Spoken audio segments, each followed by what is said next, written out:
¿Por qué algunos hombres del norte siempre tenían sus barcos cargados de plata mientras otros apenas sobrevivían al invierno? No era solo fuerza bruta, era un ritual de hábitos que honraba la abundancia.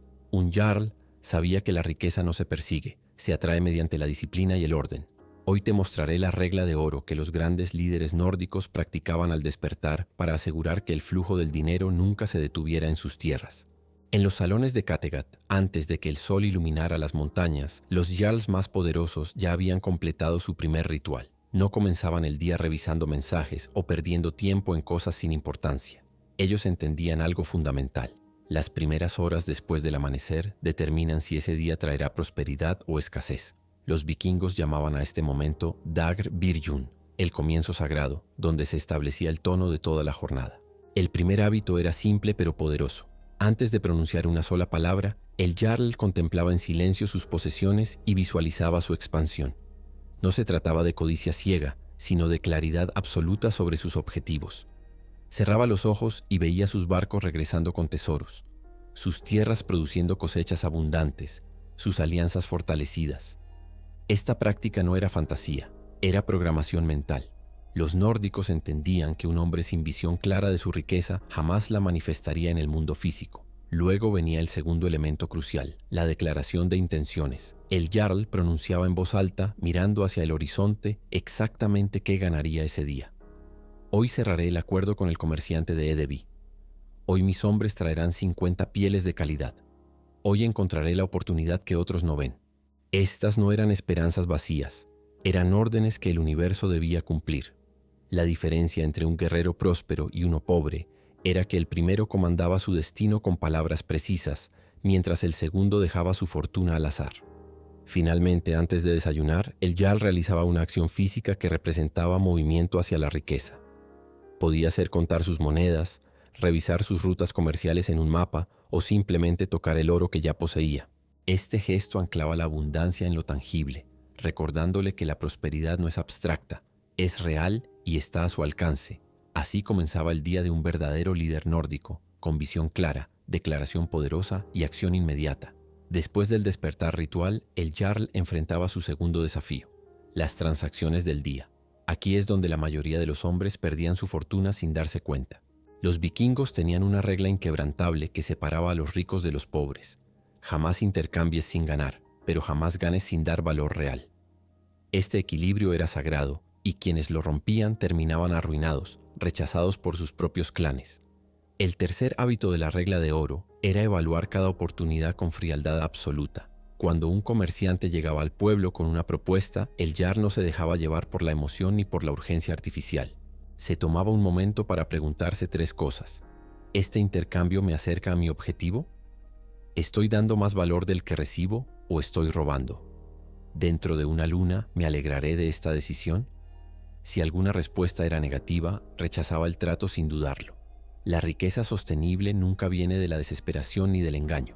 Los jarls entendían algo que el hombre moderno ha olvidado. Cada transacción deja una marca energética. Si engañabas a alguien para ganar plata rápida, esa energía contaminada regresaba multiplicada en forma de traiciones, pérdidas y mala reputación. Por eso el cuarto hábito era crucial. Después de cada negocio exitoso, el jarl se aseguraba de que ambas partes terminaran satisfechas. Esto no era debilidad, era estrategia superior. Un socio satisfecho regresa con más oportunidades. Uno engañado regresa con una espada. El quinto hábito transformaba lo ordinario en extraordinario. El jarl siempre buscaba dar un poco más de lo acordado. Si prometía entregar 10 espadas, entregaba 11. Si acordaba un plazo de 7 días, cumplía en 6. Este pequeño exceso creaba una reputación magnética que atraía las mejores oportunidades sin esfuerzo. Mientras otros competían por sobras, los jarls de honor recibían propuestas exclusivas porque todos querían hacer negocios con alguien confiable. Al finalizar cada jornada de intercambios, realizaba un ritual de cierre, revisaba mentalmente cada transacción y se preguntaba si había actuado con honor. Si detectaba algún desequilibrio, lo corregía de inmediato, incluso si eso significaba sacrificar ganancias a corto plazo. Esta honestidad brutal consigo mismo era la frontera entre la prosperidad temporal y el imperio generacional. Los hombres del norte sabían que la riqueza verdadera se construye sobre cimientos de integridad, no sobre castillos de arena levantados con mentiras. Así se forjaba un legado que trascendía generaciones. La abundancia no se mide solo por lo que entra, sino por lo que se conserva y multiplica. Los jarls más sabios tenían un sexto hábito que los diferenciaba de los guerreros comunes: la administración implacable de sus recursos. Cada moneda, cada recurso, cada aliado era tratado como un soldado en su ejército de prosperidad. No había desperdicio, no había negligencia, solo estrategia pura. Cada noche antes de que cayera la oscuridad, el jarl realizaba su inventario sagrado.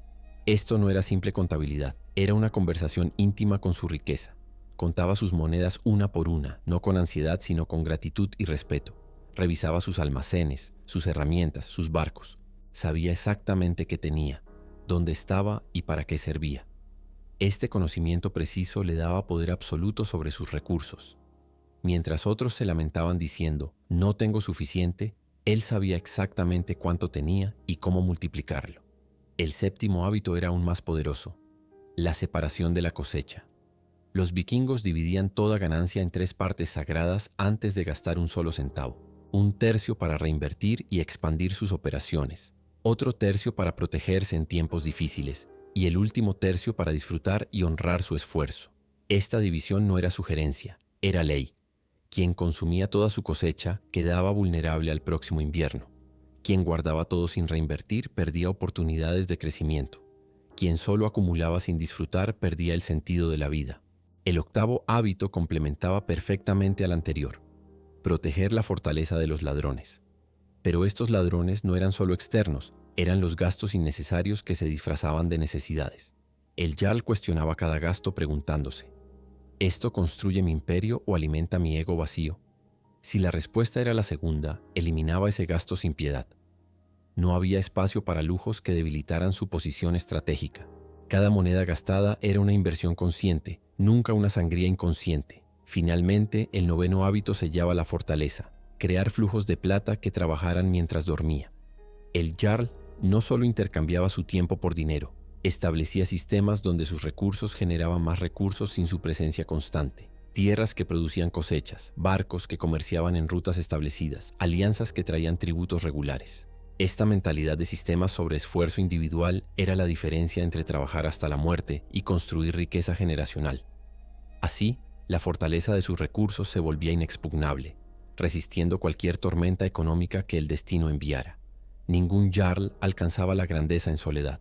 El 10º hábito de la regla de oro era quizás el más contraintuitivo para el guerrero orgulloso: buscar activamente el consejo de quienes ya habían recorrido el camino de la abundancia. Los nórdicos entendían que la experiencia ajena era el atajo más valioso hacia la prosperidad. Rechazar este conocimiento por orgullo era el camino más rápido hacia la ruina. Cada semana el jarl dedicaba tiempo sagrado a reunirse con los ancianos prósperos del clan, con comerciantes experimentados, con navegantes que conocían rutas rentables. No llegaba con arrogancia, sino con humildad genuina, portando preguntas específicas sobre sus desafíos actuales. ¿Cómo expandiste tu flota desde un solo barco? ¿Qué errores casi te arruinan y cómo los evitaste? ¿Qué oportunidades ves que yo aún no percibo? Estas conversaciones valían más que barriles de plata porque acortaban años de aprendizaje doloroso en una sola tarde.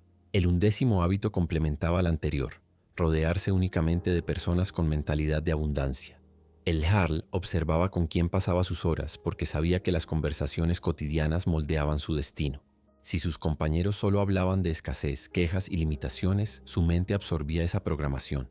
Por eso elegía deliberadamente pasar tiempo con quienes discutían oportunidades, estrategias y expansión. Esta selección consciente de su círculo no era elitismo, era supervivencia mental. El 12º hábito era más sutil pero igualmente crucial: también convertirse en fuente de sabiduría para otros. El jarl compartía generosamente sus conocimientos con quienes mostraban hambre genuina de aprender. Esto creaba un efecto mágico. Al enseñar, refinaba su propio entendimiento. Al ayudar a otros a prosperar, creaba aliados leales que eventualmente le traerían oportunidades valiosas. La sabiduría compartida no se dividía, se multiplicaba para todos los involucrados.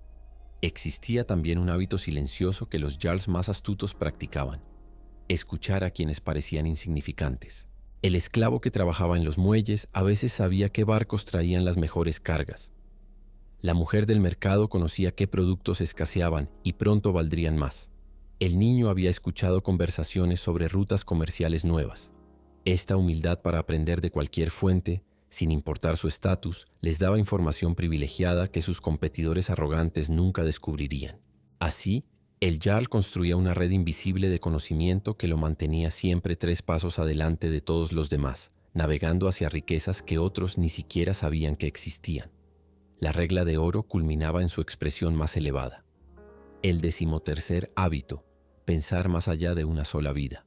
Los Jarls verdaderamente grandes no acumulaban riqueza solo para sí mismos, construían imperios que sobrevivirían generaciones. Esta visión trascendente transformaba cada decisión diaria, elevándola de la supervivencia inmediata a la inmortalidad del legado. Cada luna nueva, el Jarl realizaba un ritual de visión ancestral. Se sentaba en silencio y se imaginaba a sus nietos, a sus bisnietos, beneficiándose de las decisiones que tomaba hoy. ¿Las tierras que estaba comprando seguirían produciendo riqueza dentro de 50 inviernos? ¿Las alianzas que formaba crearían lazos de sangre beneficiosos por generaciones?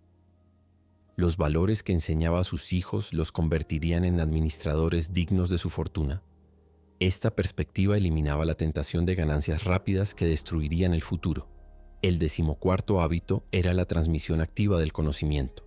El Jarl no esperaba a estar en su lecho de muerte para enseñar a sus herederos.